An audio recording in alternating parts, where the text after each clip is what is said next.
Hello friends. In this video, we'll talk about being intelligent about a very important emotion, anger.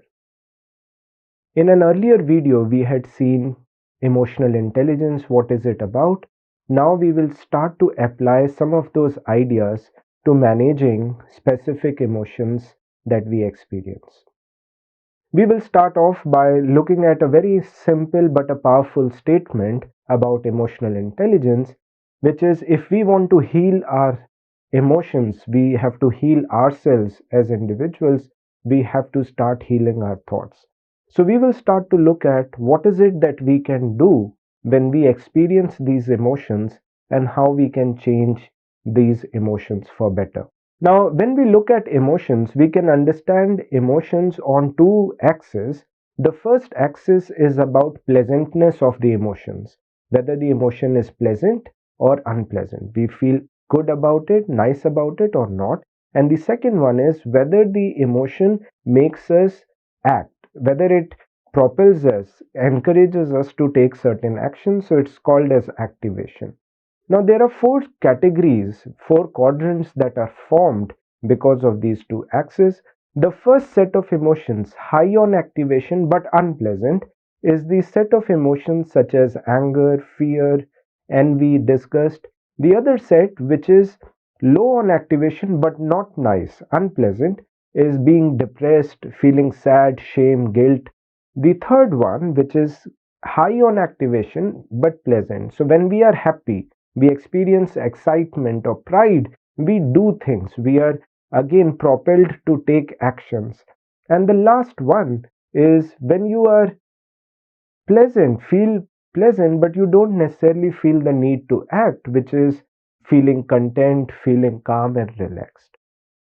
So we look at some examples of these emotions and see what is it that these ideas of emotional intelligence tell about these emotions. So we'll start with the first very powerful, negative, dangerous emotion, which is called as anger. Let's start by reflecting on this emotion. And I want you to pick up your notebook and spend some time reflecting on it. What was the last time you were angry? What was the event that triggered that anger? What was the thought you had and what action did you take? So spend some time reflecting on it. What makes us angry? Now, once we have reflected on anger, we will realize there are two very important things. The way we think, the way ego self makes us think, two important things that drives anger. The first one is having expectations. We have a lot of expectations, and a lot of times these expectations are programmed. We are socialized to expect things. When the expectations are not met, we feel violated, we feel anger. Now, if you have certain expectations from others, we've got to think about what's the source of those expectations, and a lot of times that could be just prior programming and socialization. The second thing that makes us angry is our judgments. The knack, the tendency of the ego self, the self within us to label and to judge people and to say, well, this is bad, this is good, this is not done, this should not be done like this, etc., etc. So we make a lot of judgments, which again makes us feel anger and uncomfortable. Now, what is it that emotional intelligence teaches us about anger? If we have to manage anger, we've got to reappraise how we think about the situation. We've got to rethink, attach thinking to the emotion. Next time you feel anger, I recommend do the following. The first thing is take a pause and ask yourself, what is the reason to have this expectation? Question your expectation. Is the expectation right? Are you even right in the first place to expect certain thing from another person?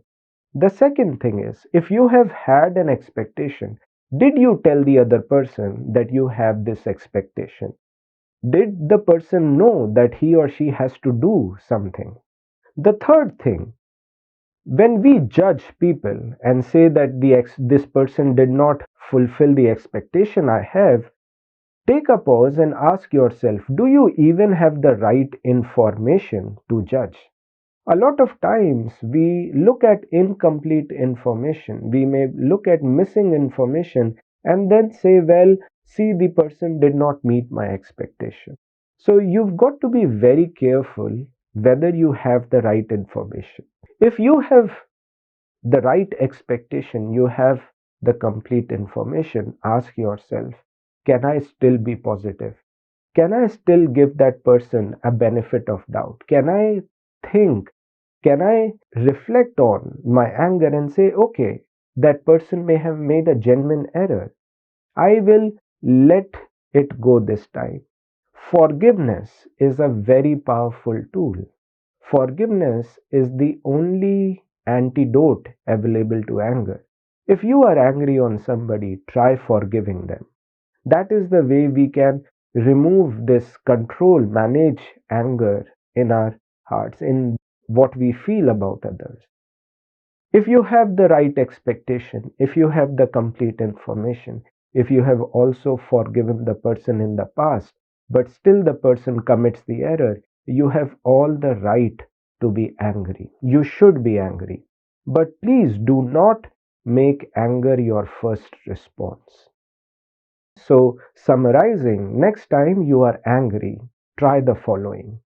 Write down the automatic thoughts, the immediate thoughts that come to you, expectations, judgments. Take a pause. Think about the alternate ways of looking at the situation. Question your expectation, question the information you have, and see if you can forgive. If you can practice the alternate thoughts, you give yourself a chance to manage anger and to act in a more thought through manner. Thank you.